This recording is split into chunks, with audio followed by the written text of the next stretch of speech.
Look at the shadow! What is it, my son? It is the shadow that frightens him. A massive black horse rears into the air. Its hooves slash at the sky, warriors scatter, veteran riders are thrown into the dirt, merchants curse, soldiers laugh nervously. No one can control the beast. Some say it is possessed, others whisper that it belongs to the gods. And standing among these hardened men is a boy, just a boy, thin, young, unproven. Yet within the next few moments, that child will do something that no grown man in the kingdom can accomplish. Something that will stun a king, silence a crowd, and reveal the first glimpse of the conqueror history would remember as Alexander the Great. But what if the secret wasn't courage? What if the boy saw something that everyone else had missed? What if the future ruler of the known world succeeded because he understood fear itself? Welcome to Dark History Classified, where forgotten legends, hidden truths, and the mysteries of history come back to life. The year is around 344 BC. The Kingdom of Macedonia is rising. To the south lie the powerful Greek city-states. To the east, wealthy kingdoms compete for influence. And beyond them all stretches the vast Persian Empire, the greatest superpower on earth. But Macedonia is different. This is not a land of philosophers, not yet. This is a land of soldiers, a kingdom forged by iron. Its ruler, King Philip II, is transforming Macedonia into a military machine unlike anything the world has seen. Everywhere men train for war. Spears glitter beneath the sun. Horses thunder across dusty fields. Young nobles learn that weakness is dangerous. Mercy is rare, and glory belongs to the strong. Among these nobles is Philip's son, Alexander. Even as a child, Alexander stands apart. He listens closely, observes carefully, questions everything. Some admire him, others find him arrogant, but nearly everyone agrees on one thing. The prince possesses an unusual intensity, an ambition that seems too large for someone so young. Yet nobody can know what destiny awaits him, not yet. For now, he is simply a boy trying to prove himself in a kingdom where strength means everything. And soon, he will face a test unlike any other. A test that begins with a horse. The morning begins like many others. Dust drifts through the Macedonian air. Soldiers gather, courtiers mingle, servants move between tents. Then a wealthy horse trader arrives. With him comes an animal unlike any most people have ever seen. The horse is enormous, powerful, muscular. Its dark coat shines beneath the sunlight. Its eyes burn with nervous energy. This is Bucephalus, a horse so magnificent that the trader demands a staggering price. King Philip is interested immediately. A horse like this could carry a king, lead a charge, become a symbol of power. But first, someone must ride it, and that is where the trouble begins. The moment a rider approaches, Bucephalus explodes. The horse bucks violently. Its muscles tighten, its ears pin backward. Within seconds, the rider is thrown aside. The crowd laughs. Another man tries the same result, then another and another. Each attempt ends in humiliation. The horse seems impossible, uncontrollable, dangerous. The trader grows anxious. His prize animal is becoming an embarrassment. King Philip's patience begins to fade. Was he being deceived? Had the merchant brought him a useless beast? The atmosphere changes. Laughter gives way to frustration. Frustration becomes anger. Soon, Philip is ready to walk away. And then something unexpected happens. A young voice speaks up. "I can ride him." The crowd turns. The speaker is Alexander. For a moment, silence hangs over the field. Then laughter erupts. Some men grin. Others shake their heads. A boy? The finest riders in Macedonia have failed. What chance does a child have? But Alexander does not smile. He is serious. And what he says next shocks everyone. He claims the riders are failing because they do not understand the horse. not because the horse is impossible. The crowd mocks him. Yet Alexander continues watching Bucephalus, studying him, examining every movement, every reaction, every turn of the head. And slowly, a realization begins to form, a realization that nobody else has noticed. What exactly is Alexander seeing? Imagine the scene. The horse rears, snorts, twists away from the riders. At first glance, it appears wild, aggressive, almost insane. But Alexander notices something strange.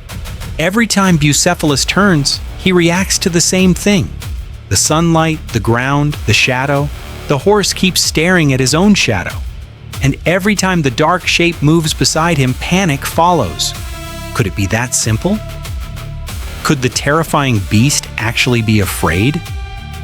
It sounds ridiculous. Warriors expect bravery, power, violence. They do not expect fear, especially not from an animal this magnificent. But Alexander sees it clearly. The horse is not attacking because it wants to. The horse is frightened. No one else understands. The riders are fighting fear with force, and each attempt only makes things worse. Today we might call this animal behavior, observation, empathy, psychology. But in Alexander's world, such thinking is rare. Most men believe domination is the answer. Alexander believes understanding comes first. And that difference may reveal something extraordinary about the young prince. Was this simply intelligence? Or was it evidence of the leadership that would later unite armies and conquer nations? The answer is about to unfold. Because Alexander approaches his father and asks for permission to attempt the impossible. King Philip is not amused. The situation has already become embarrassing. The merchant has wasted enough time. The riders have failed. And now his son wants to risk public humiliation, perhaps even death. The horse is dangerous. One misplaced hoof could crush a skull. One violent fall could cripple a child forever. Philip hesitates. Around him, nobles exchange skeptical glances. Some believe Alexander is showing courage. Others think he is displaying arrogance. The prince notices their expressions, but he does not back down. Instead, he makes a remarkable offer. If he fails, he will personally pay for the horse. If I fail, I will pay for the horse myself.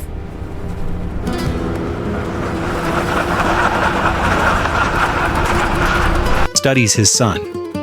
Perhaps he sees stubbornness. Perhaps he sees recklessness. Or perhaps he sees something else, a glimpse of greatness. Finally, the king agrees. The crowd falls silent. Alexander steps forward toward the most dangerous horse in Macedonia, and nobody can predict what happens next. The crowd expected Alexander to fail. After all, experienced riders had already tried. Veteran soldiers had already failed. What chance did a boy have? The stallion continued to rear and snort. Dust exploded beneath its hooves. Handlers struggled to keep control. Yet Alexander wasn't watching the horse. He was watching something else. Its eyes, its movements, its reactions. While everyone else saw madness, Alexander saw fear. Suddenly, he noticed a pattern. Every time the horse turned in a certain direction, it panicked. Every time it caught sight of something on the ground, it became uncontrollable.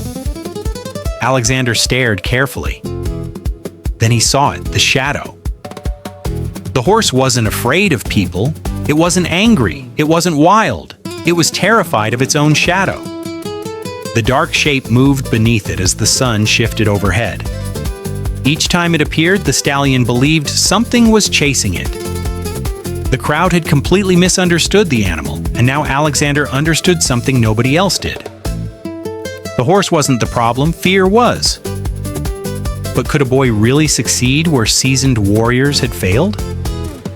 The answer would be remembered for more than 2,000 years. Alexander turned toward his father. King Philip watched with crossed arms. The prince spoke confidently. "If I fail, I will pay for the horse myself." The crowd burst into laughter. Pay for it? Alexander was just a boy. The horse cost a fortune. But the young prince never backed down. King Philip smiled, perhaps amused, perhaps curious, perhaps wondering whether his son had finally become overconfident. "Very well," the king replied. The challenge was accepted. Now there was no turning back. Alexander slowly approached the horse. No sudden movements, no shouting, no aggression. The stallion snorted nervously, its muscles tightened. The crowd held its breath. One wrong move could send Alexander crashing to the ground, or worse. Yet the boy continued forward, calm, confident, fearless. Then something remarkable happened. The horse stopped fighting. Alexander gently took hold of the reins. Then he turned the horse toward the sun. Immediately, the shadow disappeared behind it. The stallion relaxed. For the first time all day, it seemed calm. The crowd watched in disbelief. Alexander stroked the horse's neck, spoke softly, allowed it to settle. Then he did something nobody expected. He mounted the horse. Gasps echoed across the field. King Philip rose to his feet. The generals stared. The horse trader couldn't believe his eyes. For a moment, nothing happened. Then the stallion began moving. Slowly at first, then faster still. Suddenly, Bucephalus exploded into a gallop. The crowd erupted. The horse thundered across the open field like a black storm. Dust rose behind it. Its mane whipped through the air, and on its back sat a young prince, grinning with excitement, not struggling, not surviving, mastering it. The horse that had defeated every rider now obeyed a boy who understood something everyone else had missed. Fear can often be conquered through understanding, not force. And in that moment, Macedonia witnessed something extraordinary, not the taming of a horse, the beginning of a legend. When Alexander finally returned, the crowd erupted into cheers. Even hardened soldiers applauded. The horse trader stood speechless. Moments earlier, he had feared losing a sale. Now his horse had become priceless. King Philip approached his son. Witnesses later recorded one of history's most famous remarks. The king embraced Alexander and reportedly said, "My son, seek a kingdom equal to yourself, for Macedon is too small for you." The statement stunned those present. Philip wasn't merely praising his son, he was predicting his future. Perhaps even then the king recognized something extraordinary, something larger than ambition, larger than intelligence, larger than courage. Alexander possessed an unusual ability. He saw possibilities where others saw obstacles, and that ability would one day help him conquer an empire. But first, he would need a companion who would remain beside him for years to come. The horse called Bucephalus. As Alexander grew older, Bucephalus remained at his side.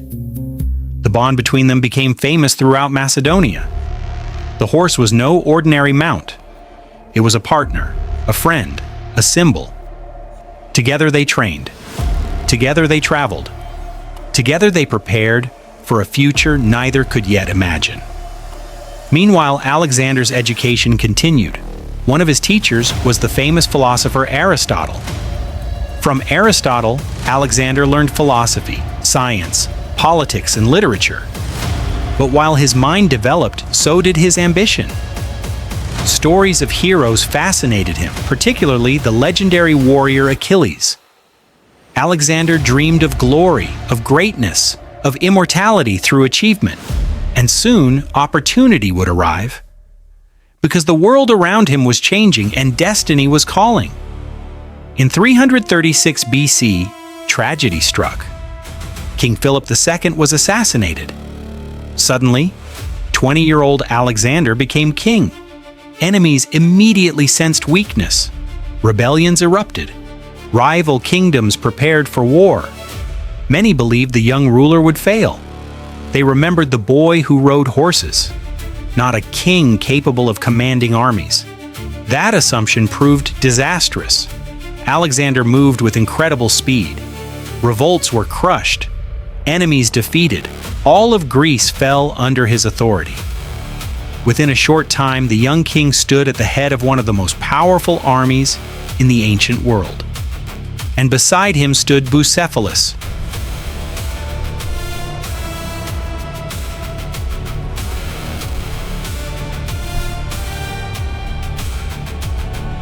Ready for the next chapter, a chapter that would change history forever. Then came Alexander's greatest gamble. He would invade the mighty Persian Empire. At the time, Persia was the superpower of the ancient world. Its territory stretched across continents. Its wealth was legendary. Its armies numbered in the hundreds of thousands. Many considered the invasion suicidal, but Alexander saw things differently. Just as he had once seen beyond a horse's fear, he saw opportunity where others saw danger. And so he marched east, across rivers, across deserts, across mountains, into lands few Macedonians had ever seen. At every major battle, one figure became instantly recognizable, a young king riding a magnificent black horse. Bucephalus carried Alexander through some of history's most famous battles: the Battle of Granicus, the Battle of Issus, the Battle of Gaugamela. Victory after victory followed, kingdom after kingdom fell, and the legend grew. But legends always come at a price, and eventually, fate would demand payment. For years, Bucephalus carried Alexander across the known world, thousands of miles, countless battles, endless dangers. Yet no warrior lives forever, and no horse does either. In 326 BC, during Alexander's campaign in India, tragedy struck. Historians disagree on exactly what happened. Some believed Bucephalus was wounded in battle. Others believed old age finally caught up with him. Whatever the cause, the result was devastating. The horse died. Alexander was heartbroken. This wasn't simply the loss of an animal. It was the loss of a companion who had shared nearly every triumph of his life, a friend who had carried him from childhood to greatness, a symbol of the journey that transformed a prince into a legend. To honor him, Alexander founded an entire city. He named it Bucephalus, a permanent tribute to the horse that helped shape history. More than 2,000 years later, the story still survives. Not because Alexander tamed a horse, but because of how he did it. Everyone else saw a dangerous beast. Alexander saw fear. Everyone else tried force. Alexander chose understanding. And that lesson remains just as powerful today as it was in ancient Macedonia. The boy who tamed Bucephalus would go on to conquer much of the known world. He would become Alexander the Great. Yet one of the most important moments of his life occurred long before the battles, long before the victories, long before the empire. It happened on a dusty field in front of a skeptical crowd, when a boy noticed something nobody else could see, and changed history because of it. Thank you for watching Dark History Classified. If you enjoyed this documentary, don't forget to like, subscribe, and turn on notifications so you never miss another journey into history's greatest legends, forgotten heroes, and untold mysteries. What do you think? Was the taming of Bucephalus the first sign that Alexander was destined for greatness? Or was it simply a remarkable moment that history transformed into legend? Let us know your thoughts in the comments below. Until next time, stay curious, stay vigilant, and remember, some of history's greatest stories begin with the smallest moments.